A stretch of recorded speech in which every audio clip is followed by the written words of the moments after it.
welcome back. You're watching part 2 of our Kimberley adventure. Right now we are quite far north of Broome, driving through what we think is actually a seafloor. At a king tide, I reckon this whole place could be underwater. So it gives us a bit of an eerie feeling. We don't know the area too well, so we are going to turn around and head for a safer location. Also, due to the fact that where we want to go, I don't think we can get there because it's still wet.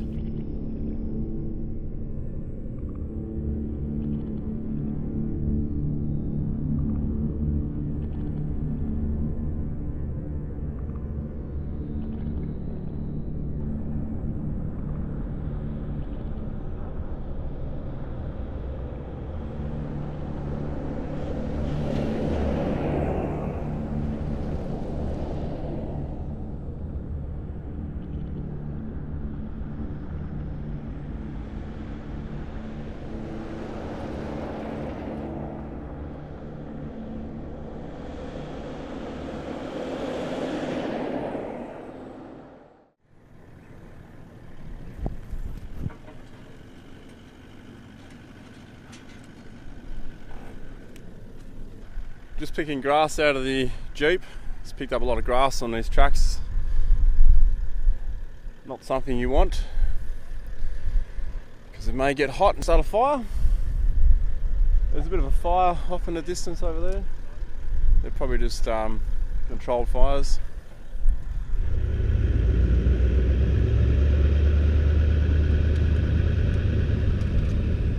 We are almost at our Plan B location, a location I found earlier in the day when I left the rest of the group at the salt pans. However, we have a bit of a dune to get over, and Nathan is towing that boat.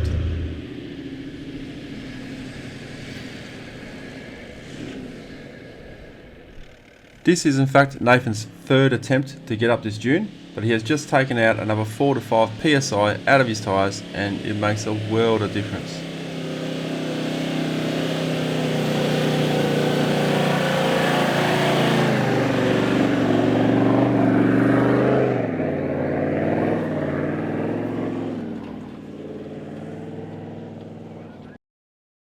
And of course, when you don't tow a boat, things are much easier.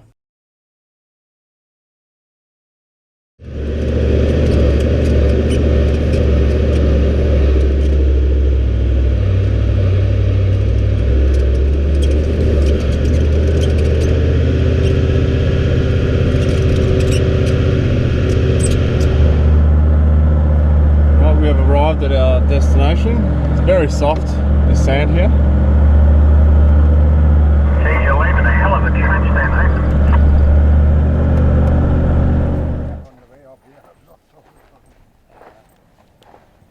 So we've decided that this is camp for tonight.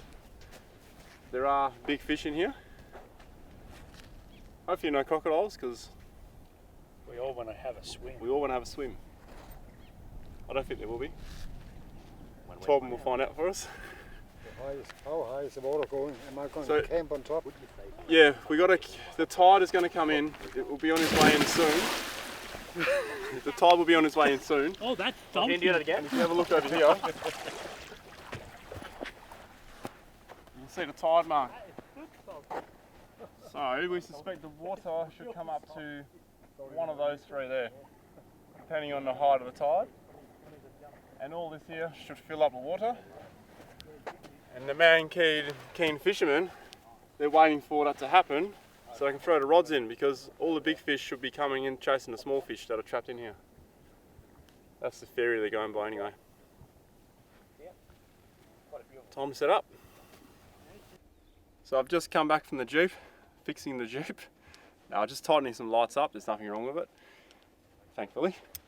So whilst I was doing that, I figured I'll show you the new draw system that I've got installed here and how I've packed it out, so you can sort of see how and why. So you may have already seen this on the blog I did before I headed up to the Kimberley, and by the time this is up, it's probably a while since then. So this is a drawer in a drawer, which is really cool. It's got nailed by something there. Like that. So this is all my tools in here. And I've done it so I can get to all my tools in a hurry. And I'm the main tool guy on this trip as far as miscellaneous stuff. All my camp oven stuff. So I've got a new camp oven snow peg one from Drifter, which I've got to try out. Haven't used it yet. Up here is a new tent you've already seen. Shove it over here. So that's where I pretty much loaded it up. And under here you got this ultimate matting, which I got from Clark Rubber, I believe. Yeah, Clark Rubber. And that's to lessen the noise and keep it nice and firm there, because this is all aluminium. It'll make a lot of noise otherwise. So obviously strap it down to these straps. And over here I have 4 10-litre water containers, which will slide out like that. Seamless bucket now. In here, recovery gear, all my spare parts, all the important stuff, you know, filters and whatnot if they go. And I'll just cram various other things in here. Flour, rubbish bag goes under there. The floor mat I've got behind me there, that goes on top here. This is a food box. And now I've got these bags on top here as well. So all the light stuff like towels, toilet paper, anything that's super light will go in these. And it's utilising space. So this has come about from a lot of frustration in previous camping with getting gear in and out. So if you're a regular follower of my channel, you would have seen the transformation of this vehicle quite a bit. And well, it started its life with just a tray, then I went to canopy, and then I got rid of the canopy, and then went back to a tray, and then now I've gone to a box on that side and a slide on this side. And I figured with the canopy, I never used the top part of the canopy, right? And to use that, you got to put shelves and whatnot in, and you're adding weights, and you don't want weight up high. So canvas bags is the way to go, I reckon. And that's why I put canvas bags all the way around it, and that's why the box on the other side is slightly shallower than what you would expect it to be. And that's why I have a frame. Anyway, I should probably show you how we've kind of set up at camp now, and the boys are going to get into a bit of fishing soon. So I'm really hoping we have fish for lunch and dinner. That'll be really nice.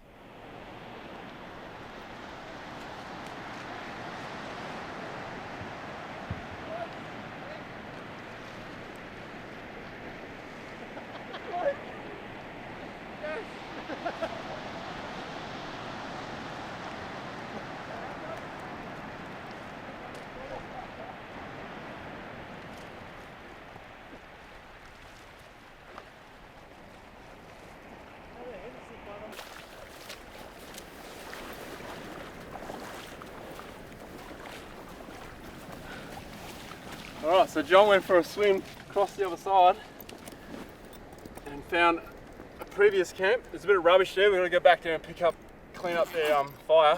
Threw heaps of crap in the fire. But they left all their wood there too.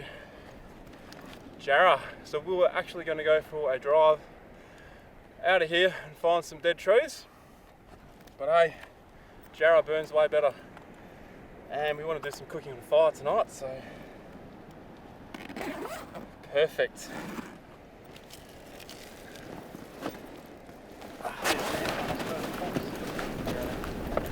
You can't help. Yeah, it was We are.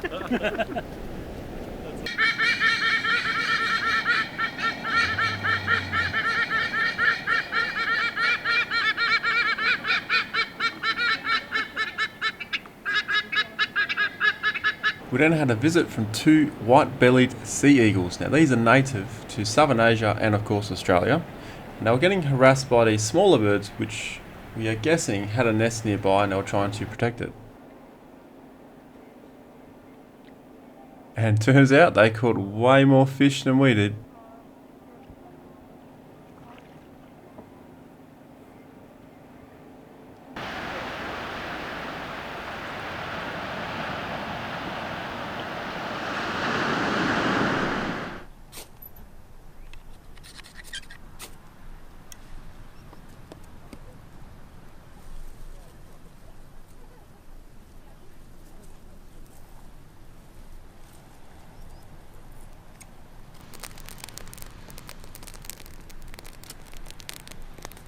And tonight I'll be cooking on the fire, so we're going to do pork roast in the camp oven, and that's why we're lighting it now while it's still daylight.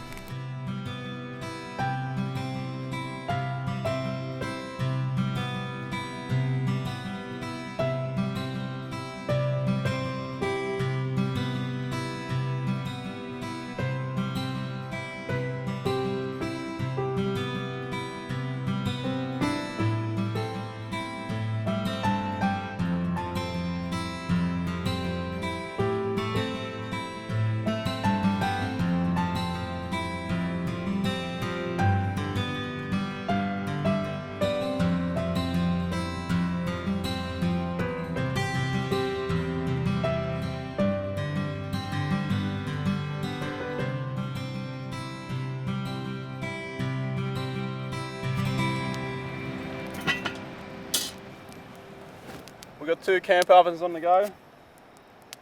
That's my new one right there. It's a little bit smaller than the one I'm used to, so it doesn't fit my bread tin. This is the bag it comes in, but the cool thing about that one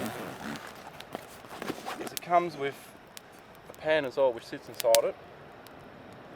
So this could actually be used on a fire as well, just to, you know, do some cooking in. Even use it as a fry pan. Shallow pot, I guess. But right there, mine's been on for a while. Wayne just put his in. So my oven's ready, and as I said before, we have pork roast. Here's the pork roast. Camp oven, so I've got to be careful with this one. So I've got a steel table, which comes in real handy when you're cooking in the sand. And here's the pork roast.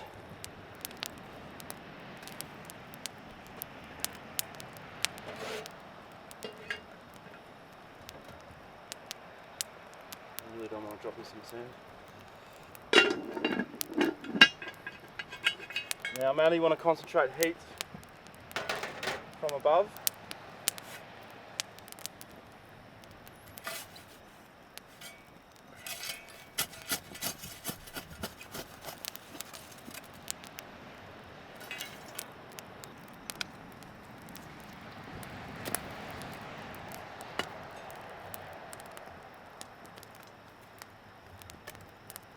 We'll check on that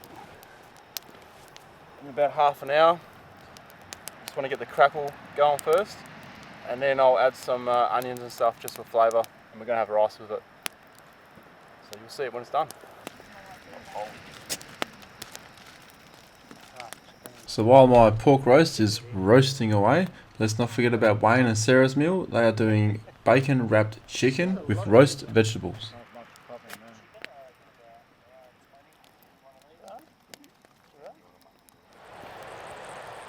The roast is out, slightly burnt, not too bad.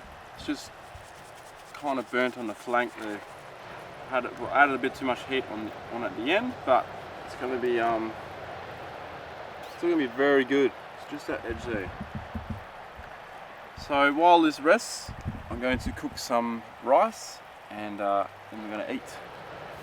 So this was on for an hour and 20 minutes. I normally go an hour and 30, but I thought I'd check it, and I'm glad I did. We've got our rice, got our crackle. He grabbed some gravy out, mixed it in with some of the juices. Bloody good. Well, hang on, what do you think? Yeah, it is bloody good. Yeah? Bloody good or just good? No, bloody good. Bloody good? It's better than bloody good. It's Better? perfect. Can you say that again? It's better than bloody good. It's perfect. Awesome. Look, camp oven roast, if you get it right, is definitely way better than doing the same roast in a barbecue. But barbecue is much easier. But this is more fun. It takes longer, and I'm happy to say that this new camp oven, I have a 100% strike rate. 1 out of 1. Oh, that's cool. Yeah, that's right. I mean, if they ask us, we'll just have to go to that. Good morning on day 3. We have woken up to a high tide. The tide is actually on its way out right now, and I have a feeling that I'm going to be constantly surprised by the tides up here in the Kimberley. They are incredible how much they can actually change.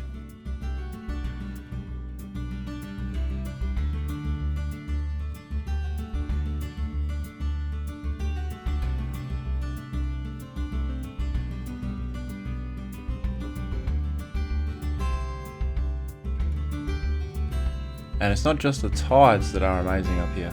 The scenery. I mean, look at this.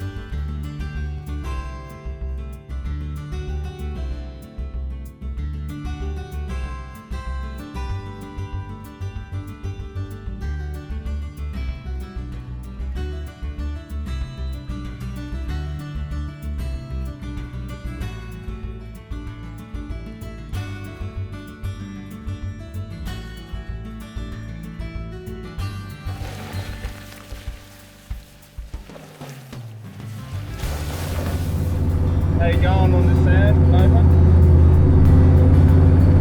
Yeah, no problems yet, mate. Yeah. Stuff, mate. Now some of the boys are running higher pressures than normal, but they're carrying a lot of Be a bit cargo. harder down next to the water, wouldn't it? Be careful on that. Yeah, probably be careful down there, might be a bit soft.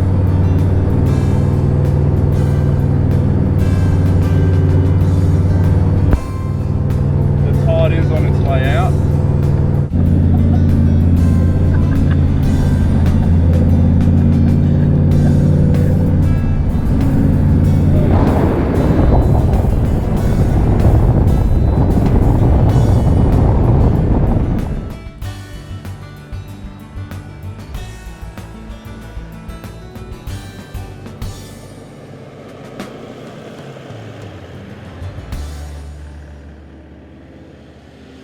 So right now we are on our way to James Price Point, which is further south, closer to Broome.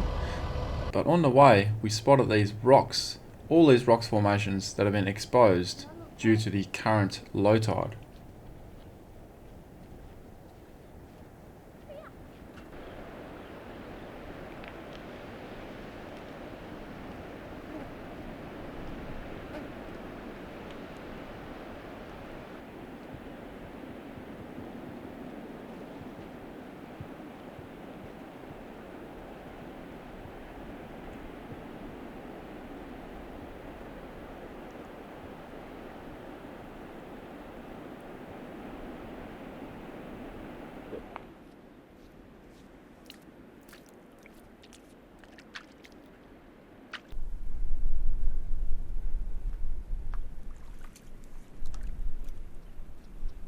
It's amazing how much difference there is with the tide, isn't it? Yeah, it's massive, isn't it?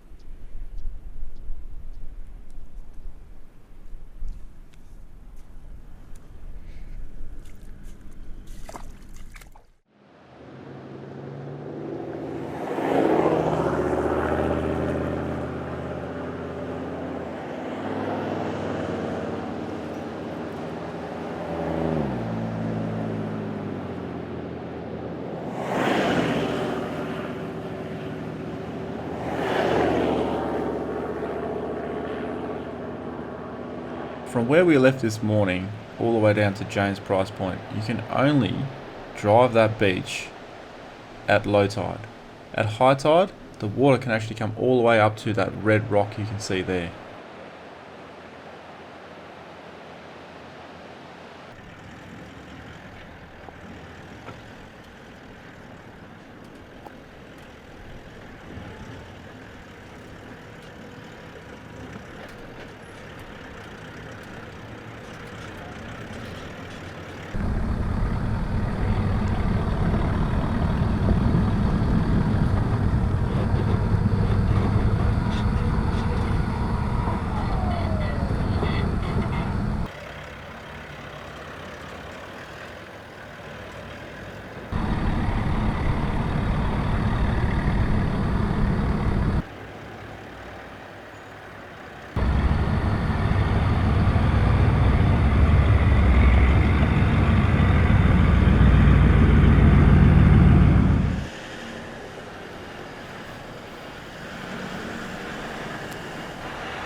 Where we are right now, you have to time this with the low tide, because right now these vehicles will actually be completely underwater right there at high tide.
So we're just about to hop off the beach just for a bit of a leg stretch and a stop. And didn't quite get the boat over. Reversed back for another bite. Bit of a soft patch. So Corbin here has put his hand up, gone in front, and now he's going to do a snatch strap recovery. Gentle tug, you reckon? I think because the boat's on the back, I think we have to give it A little bit of a kick. punch here. As soon I as, think if as, soon we- as he's up, he'll be right. Yeah, But we're going to have to keep driving with him. yeah. I Past- think if I do a gentle tug, I'll go down. Yeah, possibly. Pretty soft. Yeah. You got a second one? That's it. You got a blanket, Dad? Most people I see who are bogged on the beach, they never do this work with the shovel. This actually helps a lot, and sometimes you can actually get out just by shoveling sand away from the front of your wheels. So we put a curve in the strap so when we're looking out we can actually see it tension up. Plus also it eliminates any knots. The last one we want is a knot in the snatch strap because you can throw it in the bin.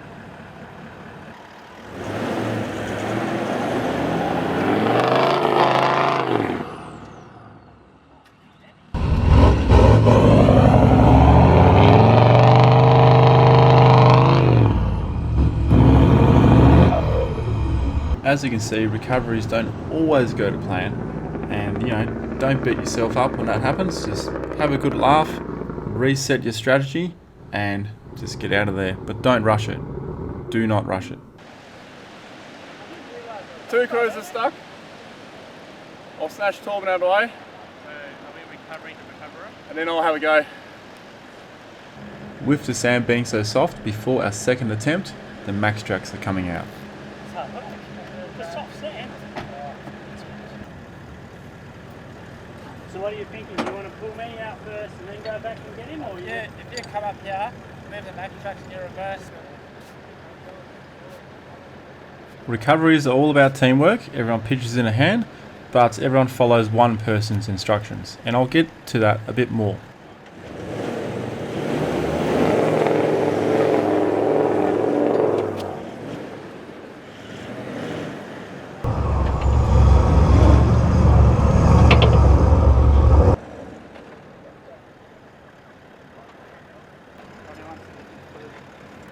The max tracks under that car. How far back, Andy? I can't really see.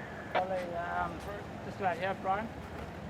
Well, how far back from there you need to go, Wayne? Yeah, I'll guide you through. You want me on the max tracks? Yeah, we'll get you back. I'll be up. You coming? Yeah, leave it there, Brian. Where's Dad going to put the second one?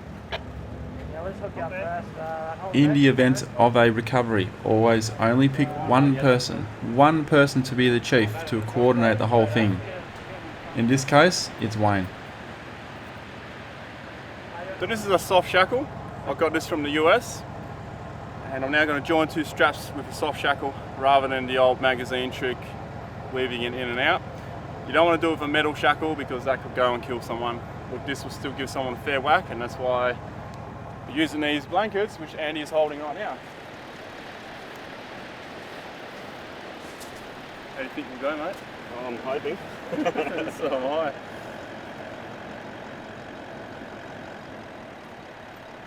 Okay, I've never tried these soft shackles before. That should be right. What's that rated to? Probably that. Land cruisers. 32,000 pounds. That's breaking strength. 14.5 tonnes.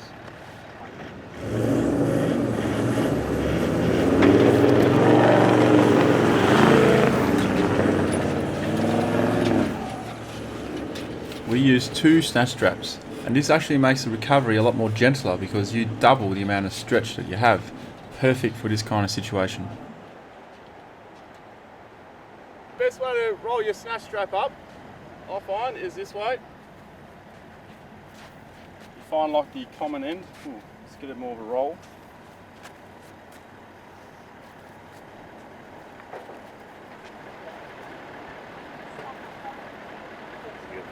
And I'll show you why in a sec.